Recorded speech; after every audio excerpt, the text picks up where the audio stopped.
యాక్చువల్గా ఈ దూడకి ఎనిమా చేస్తున్నాం అనమాట. లిక్విడ్ ఆఫ్ పారాఫిన్ యూజ్ చేస్తున్నాము అండి. పేడ ఎట్లా ఉంది అనేది మట్టి తిని ఉంది దూడ. 4 days అవుతుంది స్ట్రక్ అయ్యింది.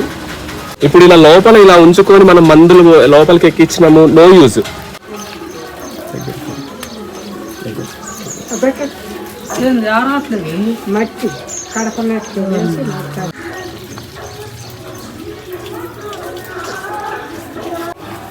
ఇప్పుడు మోషన్ రాక ఎన్ని రోజులు అవుతుంది? 4-5 రోజులు అవుతుంది. ఈ 5 రోజుల్లో ఏమైనా పెట్టినవా దానికి మోషన్ రావటానికి? ఆవను ఉప్పు 2 కలిపి పెట్టింది. 100 గ్రాములు ఉంటుందా బాబు? అది 150 గ్రాములు ఉంటుందా? పావు కిలో పైన ఉంటుంది. పావు కిలో ఉంటుందా? పావు కిలో 200 గ్రాములు ఉంటుంది.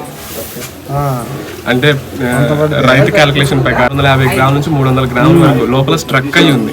దాన్ని మనం ఇప్పుడు బయటకి ఎనిమా త్రూ కొంచెం ఫింగర్స్ ద్వారా తీయటం వల్ల హ్యాపీ అయిపోయి కొంచెం యాక్టివ్ అయ్యి దూడ తల్లి దగ్గర పాలు తాగడానికి కూడా వెళ్ళింది అనమాట.